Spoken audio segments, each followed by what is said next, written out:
So hello everyone, আসসালামু আলাইকুম। আশা করি সবাই ভালো আছেন। তো আমিও ভালো আছি। তো আজকে আপনাদের নিয়ে আসলাম আমাদের লঞ্চ গার্ডে। এখন বাজে সকাল 6:30।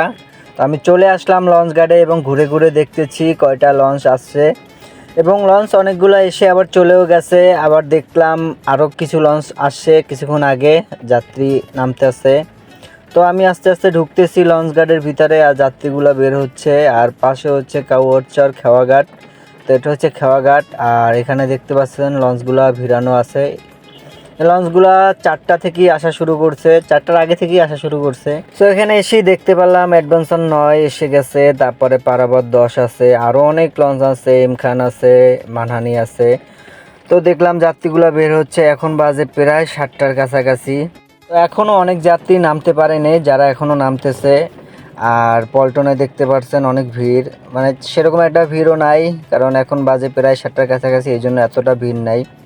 আর আজকে অনেক চাপ হয়েছে, কারণ কালকে ঈদ, আজকে চাঁদ রাত গেছে, এই জন্য সবাই আজকে আসতেছে।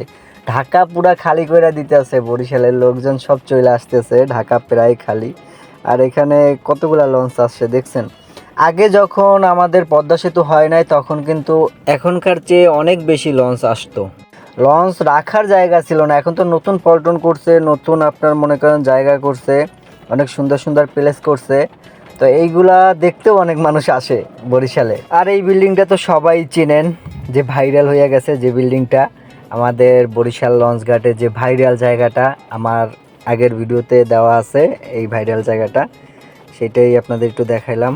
তো এখন চলেন আপনাদের সেই পার্কিং এরিয়াটা দেখিয়ে আসি, যেটা আগের ভিডিওতেও দেখাইছিলাম। তো এখন পার্কিং এরিয়াটা অনেক জমজমাট আছে, যেটা ঈদের আগে থাকে না, কারণ তখন যাত্রী খুব লঞ্চে খুব কম আসে, মোটামুটি আসে, কিন্তু 6টার পরে আর যাত্রী থাকে না, এই জন্য এখানে বেশি একটা ভিড়ও থাকে না, কারণ এখন ঈদের সময় তো এই জন্য একটু ভিড় এখানে। কিন্তু আমাদের পার্কিং এরিয়াটা খুব সুন্দর করছে, আগে যেরকম ছিল তার চেয়ে অনেক সুন্দর করে ফেলছে পার্কিং এরিয়াটা।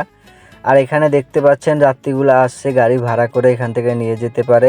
আর এখানে সব ধরনের গাড়ি পাওয়া যায়, আপনার private car, micro, auto, CNG সব গাড়ি এখানে আছে। সো গাইস, আজকে আর ভিডিওটা বাড়াবো না, এ পর্যন্তই। সবাই সুস্থ থাকবেন, ভালো থাকবেন, এবং আমার জন্য দোয়া করবেন, আমি যেন আপনাদের মাঝে আরো ভালো ভালো ভিডিও নিয়ে আসতে পারি।